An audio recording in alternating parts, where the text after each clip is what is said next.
Hey Youngs, it's me again, Yana, and welcome back with another vlog!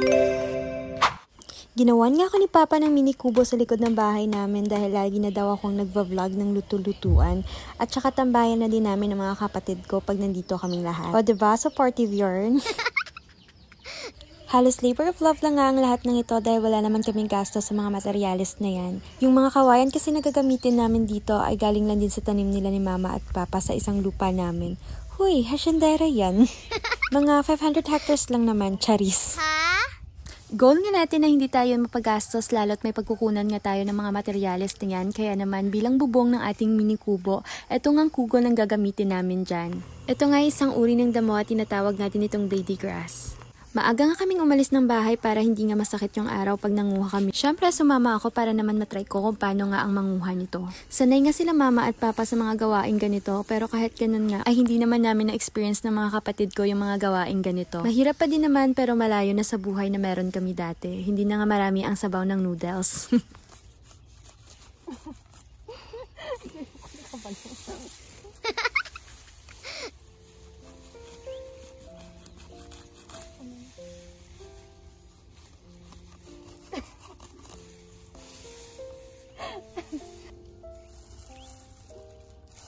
Amo na okay na nay?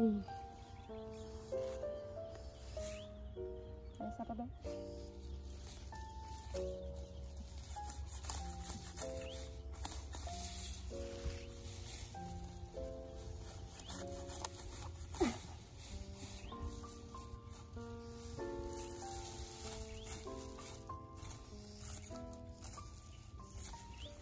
Medyo masakit na nga ang sikat ng araw dyan kaya naman umuwi na nga kami at nag-set up nga kami ng inflatable pool ng pamangkin ko dyan. Wala ba kayong ganap this coming holiday for low budget outing? Ito ang life hack sa'yo.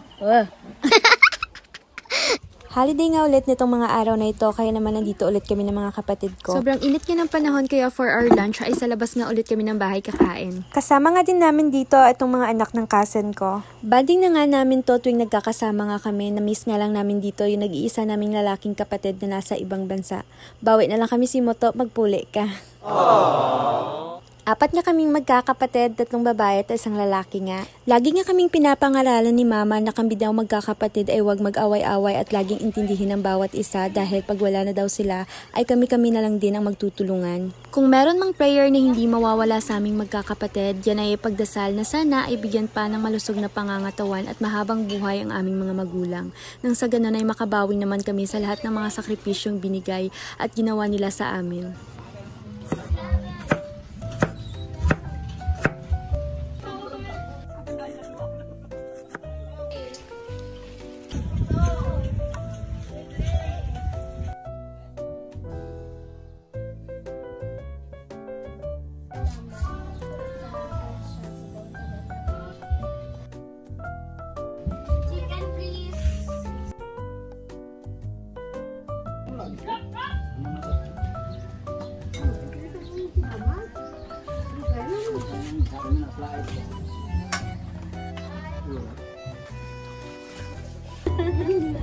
Sabi sa sana sa tani ako magaligo daw. Basta pala, ito may cookies na si Mama.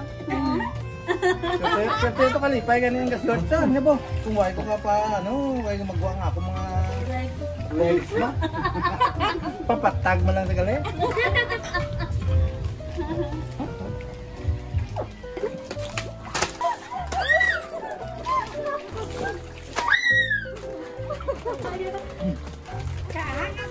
Ang pagtaki nga. Makakaon ka lang kung ano si Ritan? Ida? Ano ida niya si Ritan? Skabido? Skabido ko na. Pinoida niya si Ritan, Skabido ko na kumenday na. Ano power bank? Ano ito ko na Nakatagal nga bangko.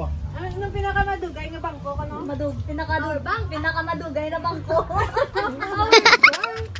Ano nga hapon ang kalupad? Kaya yung laga ng hapon ang kalupad. Superman. Anong habon nga laway ka buhi? Supplied. Life boy. May life boy nga bungamot mo. Thank you for watching. Dali na lang. Bye!